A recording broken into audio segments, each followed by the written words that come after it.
Marcus has been refreshing the same screen for 4 minutes. Not because anything is changing, just because the number is there and he keeps expecting to feel something different every time he looks at it. $1,340. His investment account, the number he has been building toward for 11 years, through the automated transfers, through the months where the account barely moved, through the years where the progress was invisible and every human instinct said this wasn't working fast enough. It crossed $1 million 9 days ago on a Wednesday afternoon while he was in a meeting about Q3 reporting. He didn't find out until 6 p.m. when he opened the app in the parking garage. He stared at it for a long time, drove home, made dinner, watched something on TV, went to sleep. He expected to feel like a different person. He does not feel like a different person. He feels like the same person with a different number on a screen. And underneath that, a quiet confusion he hasn't said out loud to anyone, because how do you explain to someone that you just crossed a milestone you've been working toward for a decade, and the main thing you feel is vaguely unsatisfied, and slightly guilty about the unsatisfied part, and mostly just a little tired? Here's what nobody tells you about crossing $1 million. The number arrives exactly as promised. The feeling doesn't. Not because something went wrong, not because you built it the wrong way or hit it at the wrong age or need a bigger number. Because the feeling you were waiting for was never actually attached to the number. It was attached to something else entirely. Something that most people spend their entire wealth-building journey chasing in the wrong direction. My name is Salim, and today we're going to talk about why $1 million won't make you feel rich, what the research actually says about money and satisfaction, why the goalpost keeps moving no matter how far you run, and the specific mindset shift that separates the people who feel wealthy from the people who feel behind, regardless of what the account balance says. Because rich is not a number. It never was. And understanding that clearly is worth more than the next $500,000 you're planning to accumulate. Chapter 1. The Goalpost Problem. Why the milestone never feels like you expected. Let's start with the data, because the data on this is both well established and almost completely ignored by the financial content machine. Northwestern Mutual's Planning and Progress study surveyed Americans across every net worth bracket. Their finding: only 36% of people with over $1 million in net worth consider themselves wealthy. 64% of millionaires, people who have crossed the threshold that most Americans treat as the definition of financial arrival, do not feel wealthy. Not slightly dissatisfied, not wanting a little more, do not consider themselves wealthy. Fidelity went further. They surveyed households with an average of $3.5 million in investable assets, asked them, "Do you feel wealthy?" 42% said no, and when asked what number would make them feel wealthy, the average answer was $7,500,000. People sitting on $3.5 million needed to double it before the feeling would arrive. The Charles Schwab Modern Wealth Survey asked Americans directly, what net worth do you need to feel wealthy? In 2021, the answer was $1,900,000. In 2022, it was $2,200,000. In 2025, it's $2.5 million. The target number is not just high, it is actively moving upward faster than most people can accumulate. This is not a coincidence. This is a documented psychological phenomenon called hedonic adaptation, the human brain's extraordinary ability to normalize any circumstance, positive or negative, and return to a baseline level of satisfaction relatively quickly. You get the raise. For a few weeks, maybe a few months, it feels different. Then it becomes the new normal. The new normal stops producing the feeling. You need the next raise. Not because you're greedy, because that's literally how the brain is wired. The same mechanism that helped our ancestors adapt to difficult circumstances, that allowed humans to survive loss, hardship, and scarcity without being permanently destroyed by it, also makes every positive milestone feel smaller than expected and shorter than hoped. Princeton psychologist Daniel Kahneman, who spent decades studying the relationship between money and well-being, described this as the focusing illusion. When you imagine crossing a future milestone, the $1 million, the house, the promotion, you focus intensely on that single change and dramatically overestimate how much it will alter your overall experience of being alive.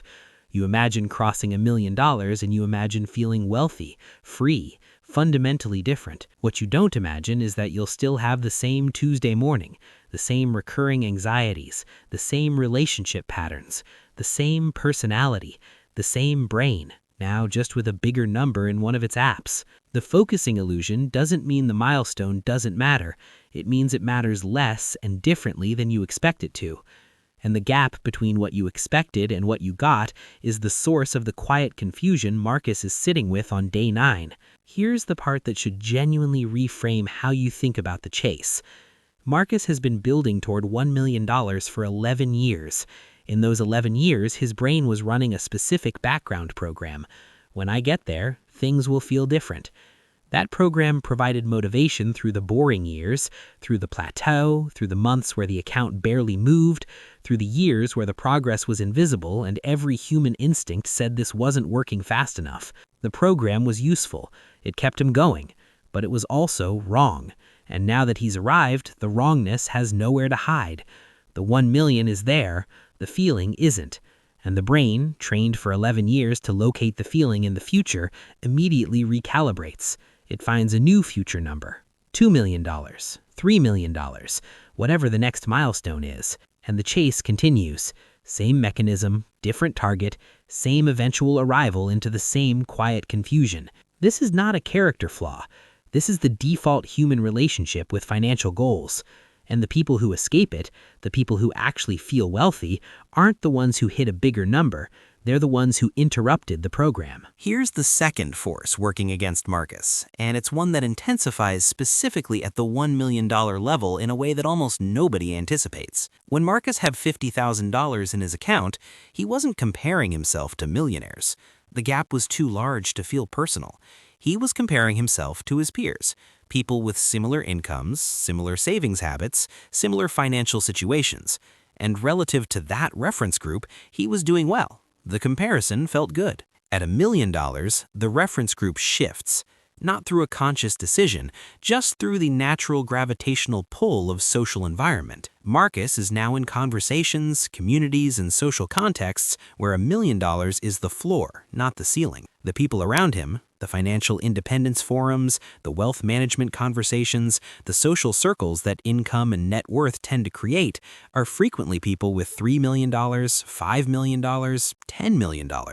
And relative to that reference group, $1 million feels like the beginning, not the arrival. Cornell economist Robert Frank has studied this dynamic for decades under the term expenditure cascades. His research shows that the reference group you compare yourself to is the single most powerful determinant of how wealthy you feel, independent of your actual wealth. A household with $1 million in a neighborhood of $500,000 households feels wealthy. The same household with the same $1 million in a neighborhood of $5 million households feels behind. Same money, completely different felt experience, entirely driven by comparison. A Harvard study tested this directly. They asked participants to choose between two scenarios: earning $50,000 while everyone around them earned $25,000, or earning $100,000 while everyone around them earned $200,000. A majority chose the first option. They preferred to earn less in absolute terms in exchange for earning more relative to their peers. We are not optimizing for wealth. We are optimizing for relative position. And relative position is a race that has no finish line because the reference group expands and upgrades every time you cross a milestone. This is why social media has made financial satisfaction measurably worse across every income bracket. The reference group used to be the neighborhood, the workplace, the extended family, a bounded, real-world population that most people could realistically compare themselves to. Now, the reference group is algorithmically curated to show you the most financially impressive version of everyone who has ever posted about money. The 28-year-old who retired early, the couple who built the portfolio to $4 million on 2 teacher salaries, the founder who sold for 8 figures at 34. These stories are real. They are also the extreme tail of a very large distribution, and the algorithm serves them as if they represent the median outcome, because extreme success stories drive engagement, and engagement drives revenue. And your felt sense of your own financial position is not the algorithm's problem. Marcus, 9 days past $1 million, opens his phone. The algorithm serves him a story about a 39-year-old who just crossed $3 million and retired to Portugal. Marcus is 43. The comparison is immediate, involuntary, and completely corrosive to any satisfaction the $1 million might have produced. This is not Marcus being ungrateful. This is the comparison mechanism doing exactly what it evolved to do, scanning the environment for relative position and generating motivation to improve it. The problem is that the environment has been engineered to make this mechanism run constantly at maximum intensity, and the result is a population that is objectively wealthier than any generation in history and subjectively less satisfied with their financial lives than the data on their account balances would suggest they should be. The comparison trap doesn't resolve at $2 million or $5 million.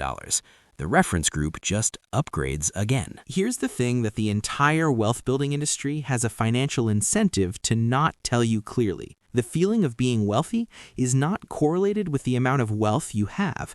It is correlated with your relationship to what you have.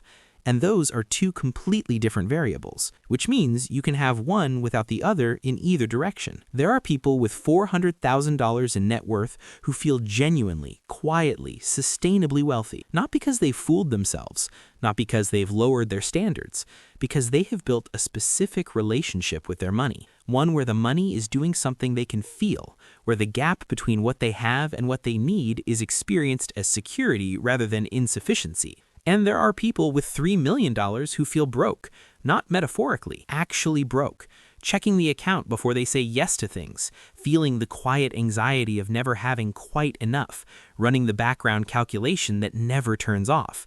Because the $3 million is fully deployed into a lifestyle that requires every dollar of it.